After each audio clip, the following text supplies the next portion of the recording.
हाँ गुरुदेव, भले ही सनातन धर्म को कोई नष्ट नहीं कर सकता, परंतु 1000 साल के इतिहास में धर्म के नाम पर हिंदुओं ने दूसरे धर्म के लोगों द्वारा बहुत हिंसा झेली है। हम सनातन और मानवता को मानने वाले कहाँ गलती कर रहे हैं? देखो, सनातन को मानने वाले बहुत सारे गलतियां करें, उसमें एक बहुत बड़ा गलती है, हम जातियों में बटे रहे। और जब बटे रहते हैं तो फिर समस्या हमको झेलनी पड़ेगी। जाति में हम बटे रहे, ये फलाना जाति, वो फलाना जाति, वो मेरा नहीं, ये मेरा नहीं, ये एक नंबर। दूसरा, स्वार्थ। हमें धर्म से कोई लेना देना, अपना स्वार्थ सिद्ध करे, अपना पोजीशन ठीक करे, मैं मेरा, मैं मेरा, यही कारण बना सब समस्याओं के। ये दूसरी बात। तीसरी बात है, अपने जो मूल के प्रति श्रद्धा और गर्व की कमी हो जाए। देखिए, वजह से हजारों सालों की गुलामी में रहते रहते हम अपने मूल को, अपने स्रोत को आदर करना, अपने आप में आत्मा स्वाभिमान रखना, ये बातों से जरा दूर होने लग गए। ये भी एक कारण है। और एक और कारण ढूंढोगे तो कहीं तो हमने अपना सबको अपनाने की कला भूल गए। सबको अपनाने की कला हमारे में है, हम अपनी बातों को औरों तक पहुंचाए नहीं। और धर्म परिवर्तन इसलिए होता है कि हमारे लोग, अपने बच्चे लोग इनको पता ही नहीं है। यदि धर्म की मूल समझ लेते, कौन चाहेगा, पर छोड़ के क्यों जाता है? इतना श्रेष्ठ ज्ञान है इसमें, सब कुछ है, वैज्ञानिक है ऐसे, और अनुभूति में आती है।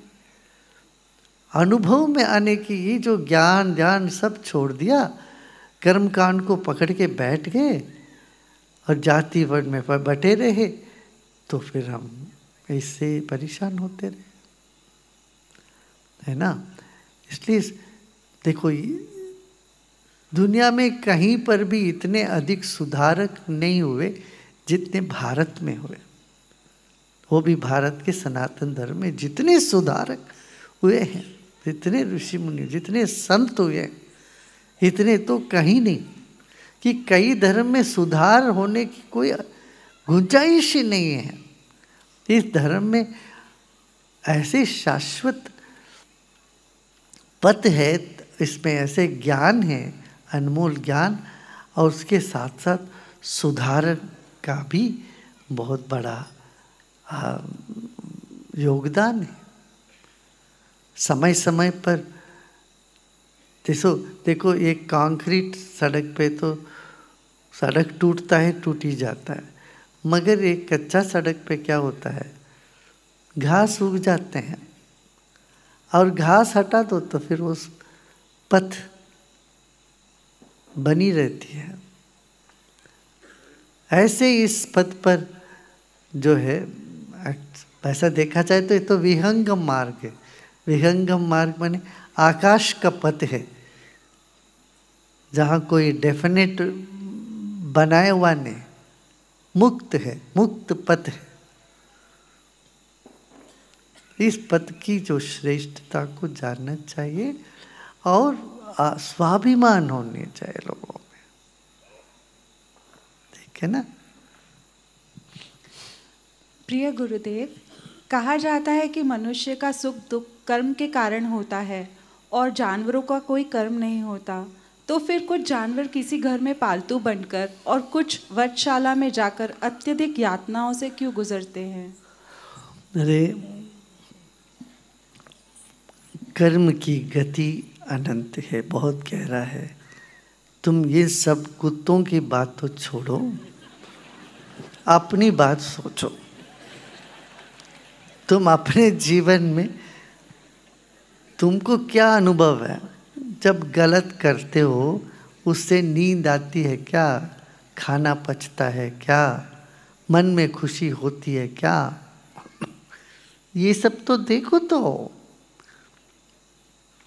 और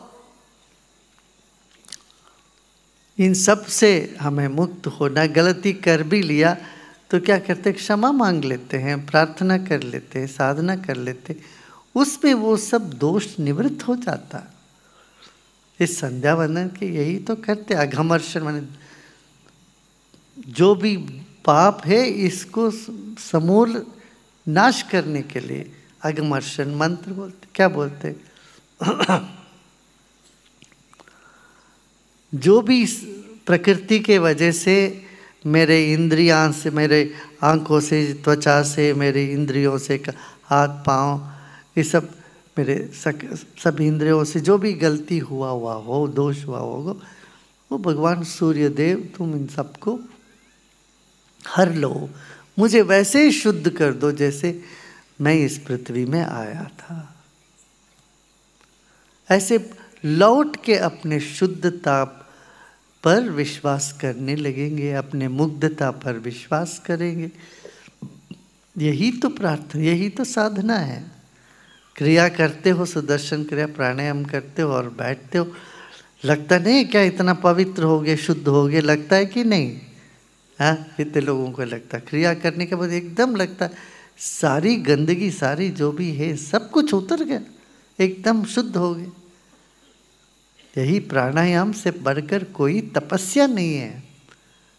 हाँ, करने में थोड़ा बोरियत होती है, कभी कभी मन नहीं लगता करने के लिए, इसीलिए दो चार लोगों के साथ बैठ के करोगे तो कर ही लेते हो, ताकि संगत का बड़ा असर होता है। लोगों के साथ बैठने से काम जल्दी होने लगता, अपना ध्यान भी अच्छे होने लगते। सामूहिक ध्यान का भी यही महत्व है, इसीलिए महत्व है कि तुम्हारा मन समूह में रह रह के आदी हो गया। चलो उसी दिशा को लेके ठीक है, समूह में बैठ के ध्यान करो, और लगता भी अच्छा है, गहरा हो जाता है ध्यान, सामूहिक ध्यान, है ना?